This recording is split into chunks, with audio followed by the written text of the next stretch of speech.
now please excuse the fact that my glasses are still transitioning from me taking some garbage out, but I want to try recording this video again.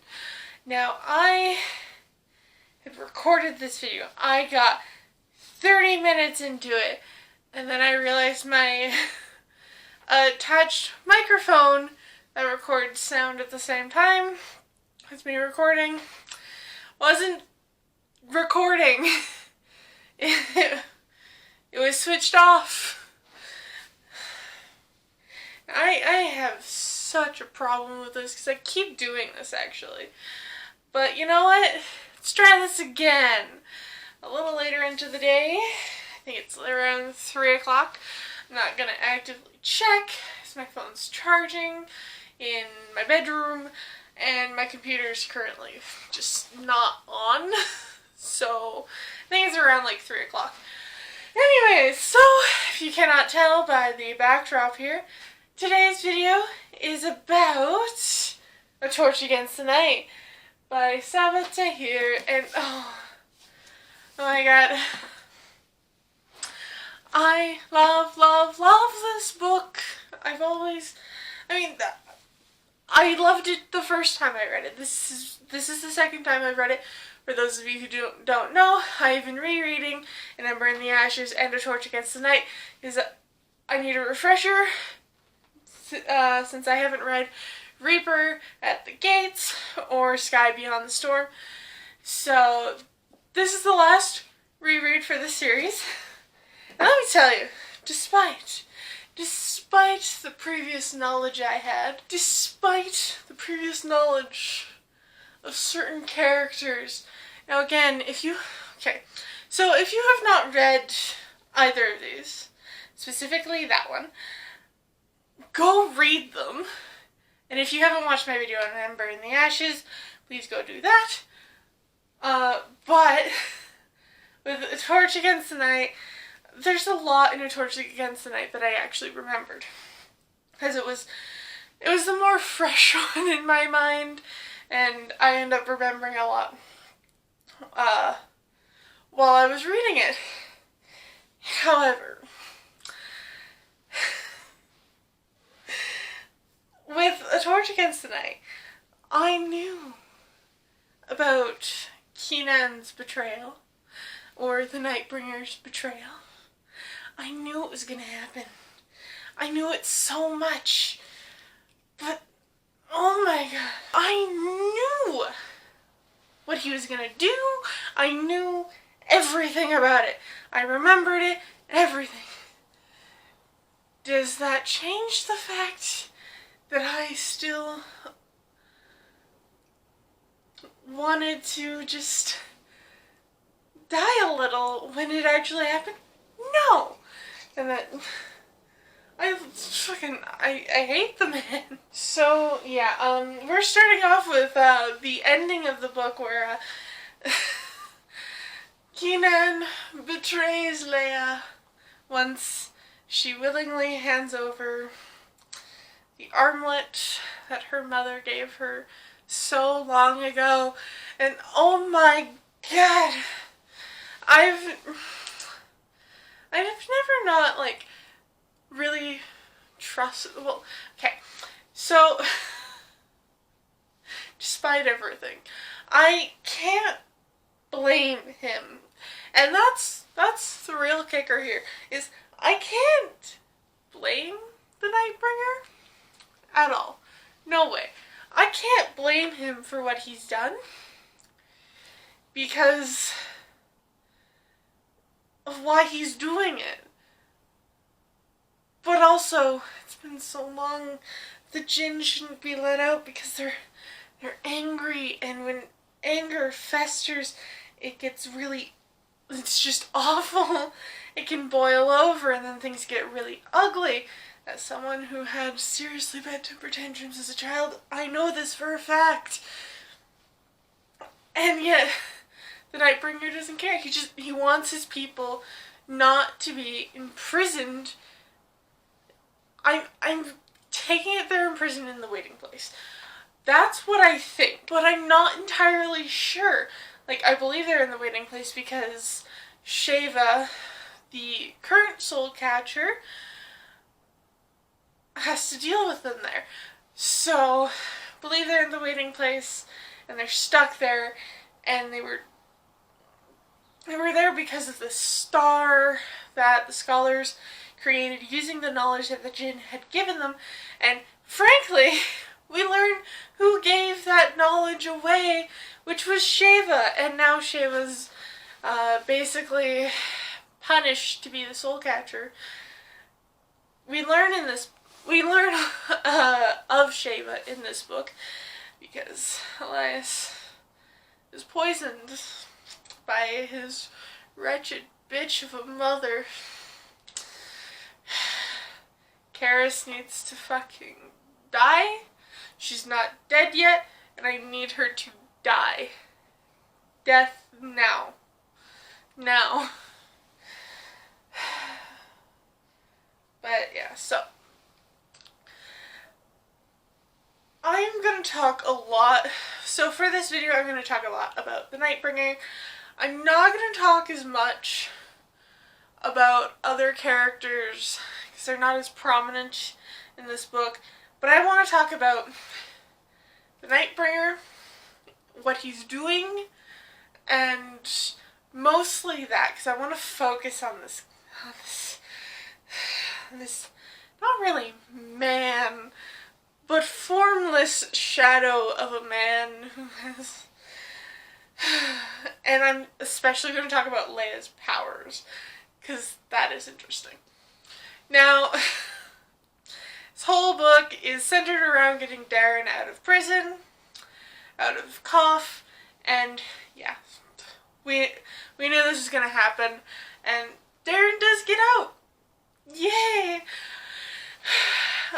But I'm going to talk about how the Nightbringer is, how Keenan uses the Warden. Okay, so from my perspective, what I'm understanding is that Keenan / the Nightbringer, we're just going to call him the Nightbringer, is using 3 main people as pawns to his game. The first being Karis Victoria, which is Elias's mother, and he's trying to sow discord in humanity and all of that. So, yeah. So Karis is one pawn, Marcus is the other, and it's honestly, I'm going to talk about Marcus's experience with it in a minute. And then we have the Warden.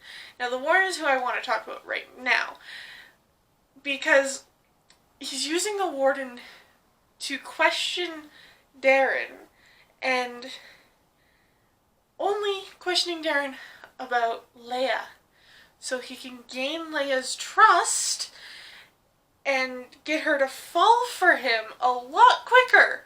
Now, let me get this straight. Now, let me just say this. You have to be a special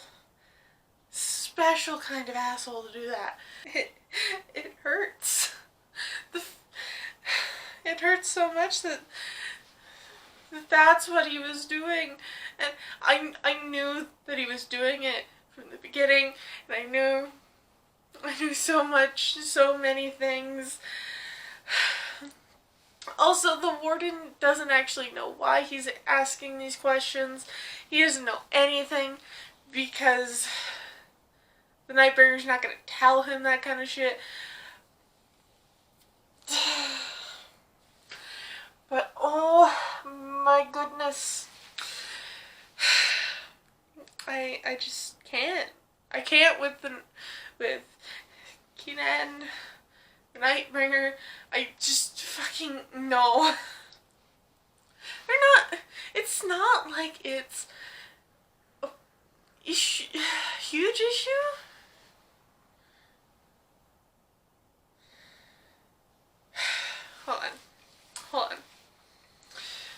see if I can explain this a little better. So Keenan, so he's gained Leia's trust a lot more and her love and affection by literally playing her, but also the fact that how grabbing these pieces of the star is that it has to be a two-way sort of love.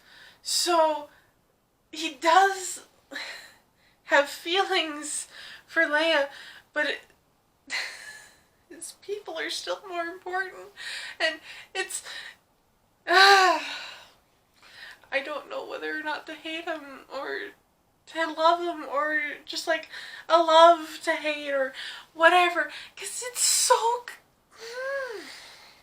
and Leia's at the end of the book, she's around the same, because it's like, yes, based off of what Shava said,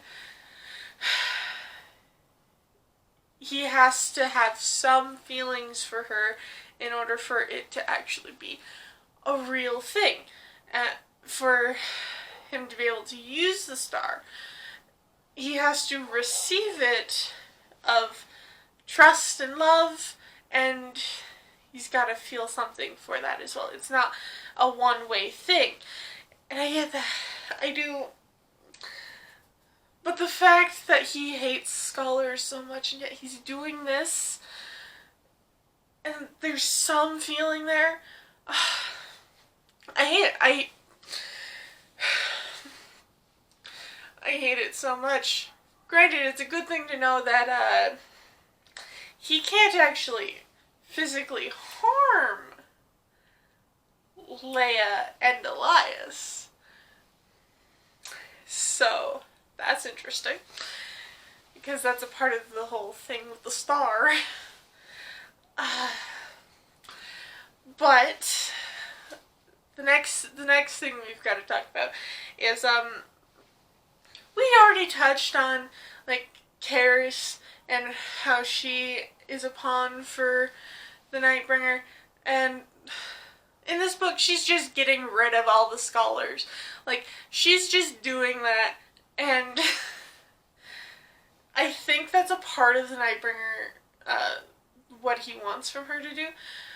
I'm not entirely sure. However, it is coming from orders from Marcus, and Marcus is another pawn. And I, honest to God's I think that every tiny moment where he's talking to himself, he's wincing, he's basically acting like he has a whole other personality, is the Nightbringer. I think somehow the Nightbringer is able to split himself. He's able to split himself in a way where he can be in all of these places at once. I don't know how, but also there's no point in me trying to figure it out right now. I have 2 more books to go through. Like, I can figure this out eventually. I do think it's the Nightbringer, though. Communicating, somehow having a way inside Marcus's head. Now, I don't know if that's true, but also Marcus has so many different personalities right now. So, because Marcus has he's basically got 2 personalities right now, and every time he tries to do something to Helene, he's pulled back by that other person. I don't know which is which, to be honest. I'm really interested in Marcus. I know he was a bastard. He's a fucking dick, and in the first book, and he's an ass, and just an absolute shit. But I do believe that's the real Marcus, but also in this one, you don't see a whole lot of Marcus, so you don't actually know which one's him and which one's the Nightbringer. I think every time he's pulled back, it is the Nightbringer. Or, like, I think it was Livy that said this, which is Helene's younger sister, that she thinks that Zach is somehow, Zach, who had a crush on Helene, is somehow haunting his brother and pulling him back from that. Like, complete possibility. I don't know. He seems haunted, and I'm really interested to see how that goes. Okay, since we're on the topic of Helene, let's talk about Helene just briefly. I'm still not a huge fan of Helene. Like, I don't know what it is about Helene, but I'm not the biggest fan. Now, don't get me wrong. She's a good character. You can tell that there's a lot of dynamics there. However, I don't get attached to her that easy. And I don't know why, but even when her whole family is killed right in front of her, it's not like super sad to me. What was more sad was Izzy's death.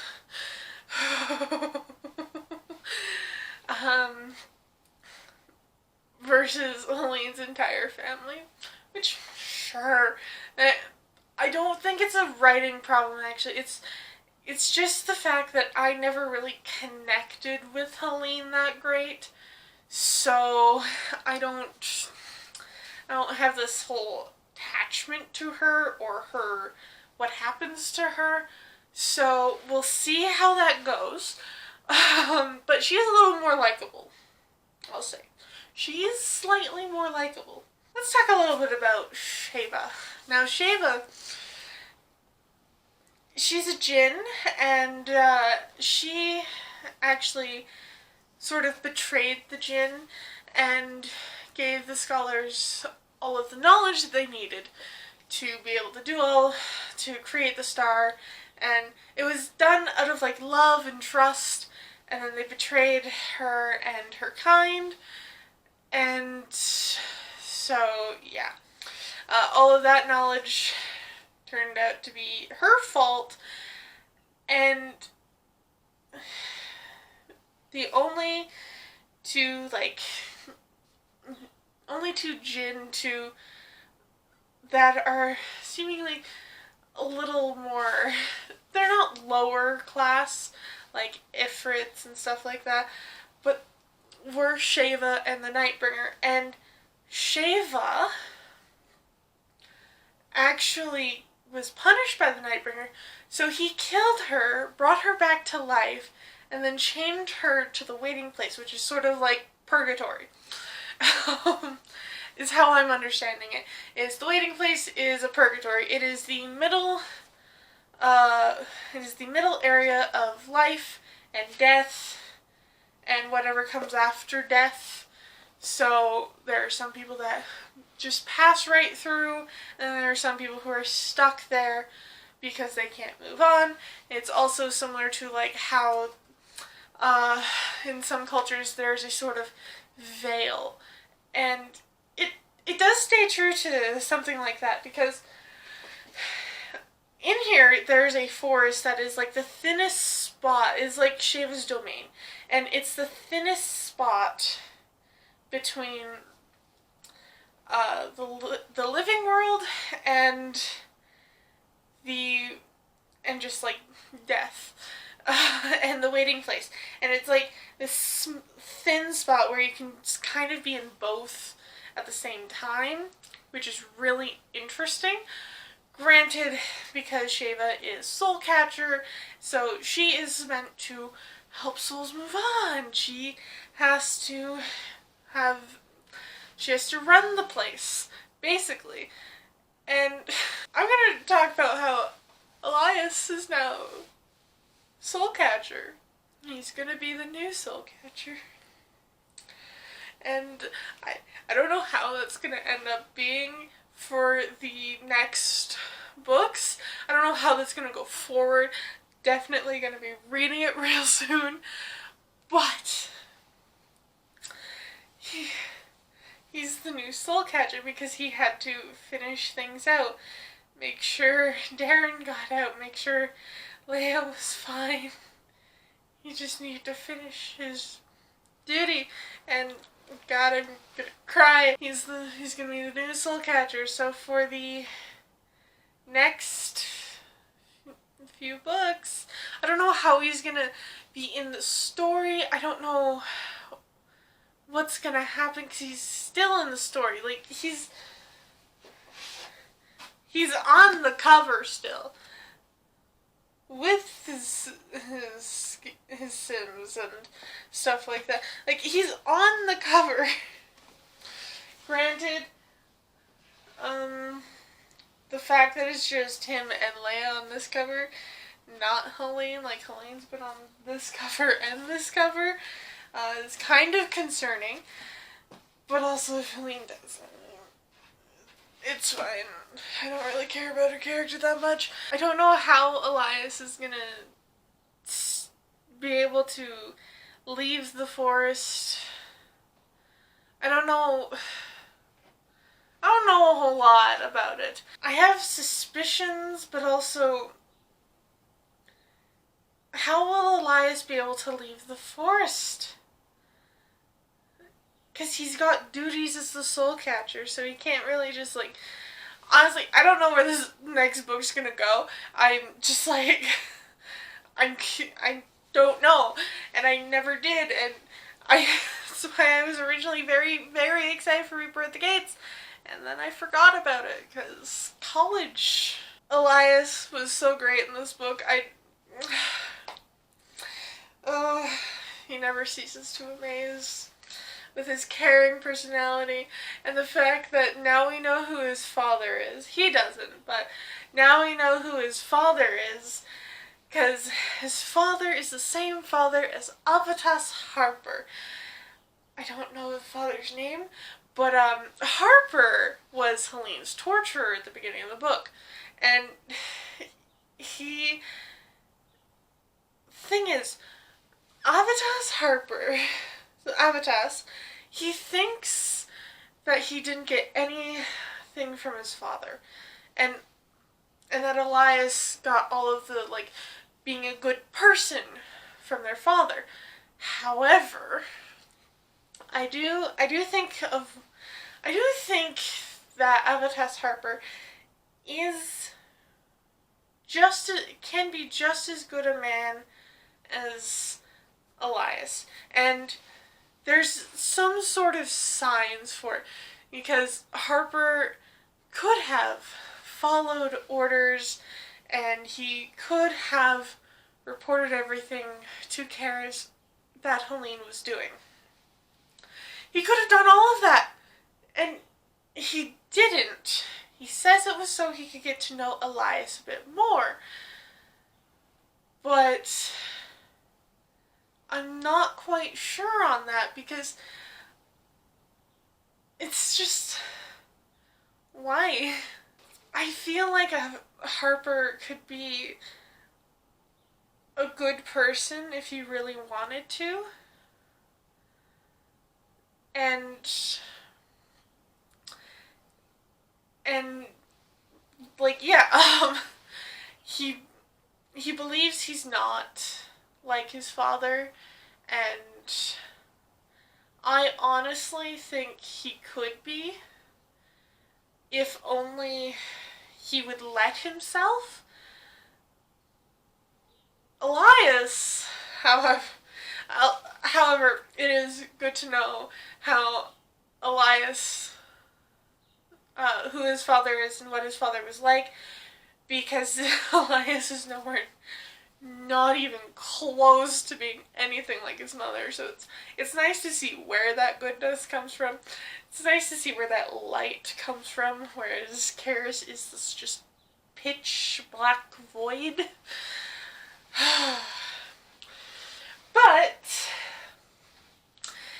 yeah, so let's talk about Leia's powers. I'm saying powers, plural, because yes, her main ability is invisibility, and that's what she can focus on. And I'm going to talk about that in a second. But the one I'm thinking of more importantly is her ability to see into the Nightbringer's mind. Like, that has to be something separate. That has to be something... Because even Keenan was just like, what are you? Like, he really doesn't know. He was surprised by that power. He didn't know what to do. And Leia saw into his mind and saw everything that had happened, everything that had coalesced, how he had snuck into the rebellion, and everything, and how he had tried to garner trust from Leia's mother because she had the armlet, until she didn't show up with it one day, and then his betrayal of it, and everything, all of that. Because of that. And he didn't know how to stop it, he didn't know what she was doing, he didn't know anything. Now, that said, I don't know exactly what that kind of pertains to. I believe it is a power that she has, and even the effort in the beginning of this book said, "What are you?" Because she definitely is something different, but like we don't know anything about it, so yeah. But let's talk about her invisibility. Her invisibility, which is kind of a little iffy right now. Now, I do think that for Reaper, she does have to try and harness this ability a bit better. She did start to get it, but during the escape of Koph, she lost her invisibility quite a bit. And I believe she can be stronger. I believe she can get that built up. I don't think it's just a stagnant power that is revealed and then that's its full strength. No, you have to harness it, you have to practice it. Like anything, you have to practice. And she did that, and she would figure it out. She needs to learn how the power works and how it's done. That's it. I honestly think it could be a huge asset if she does that. But we'll see. We'll see how that happens. She does need to practice it a bit more and work on it if she wants it to be of any use. Because, for one, we gotta figure out how the Empire's gonna fucking survive. Gotta figure out how this whole situation ends up. But I do believe that the way that it could be a huge asset, especially for someone who is wanted by the Empire, to have the ability to go invisible, amazing. And if she gets that strength up, she might be able to make other living things, invisible with her. And that is something that can truly be used. And yeah, so I'm looking forward to see how her power develops, her invisibility specifically. But the other one, I don't know if that can be harnessed. I don't know anything about it. I'm really interested in it though. Cook. Okay, the last thing I'm going to talk about here is Cook. Now, there's a reason for this, because I don't know, still don't know anything about Cook, but she is super protective of Leia. Like, unnecessarily protective. I don't know why, I don't know how. I honestly don't know anything still, but I just want to address how Cook, an old woman, can still scale and sneak into Helene's, basically quarters, because Helene's quarters, which are high above the ground, as an old woman, like, she can do that still. She's got the ability of a rebel, and I want to figure out who she is. I don't know who, I don't even have any theories of who she is, what she is, or anything. She's so protective of Leia, basically threatening Helene that if she hurts Leia, then there will be repercussions. And it's honestly amazing. I want to see more of Cook. I completely forgot that Cook was anywhere near this book, and I see why. She's got like 3 appearances. But Cook is an interesting character, probably because of the mysteriousness. But I really need to know more about Cook. I hope there's some sort of reveal in Reaper, and if not in Reaper, then Sky Beyond the Storm, because I really want to know more about Cook. I want to know more about a lot of things, but Cook especially intrigues me, and I kind of really need to know more. That's it for this book talk. Okay. This book, honestly, solid 4 out of 5 stars. Solid 4 out of 5 stars. It's amazing. Just as good as An Ember in the Ashes. And I really hope it continues with Reaper at the Gates. And I hope certain people don't die, because Izzy's death did wreck me, and there's a reason I did not talk about it that much, is because I can't talk about Izzy's death.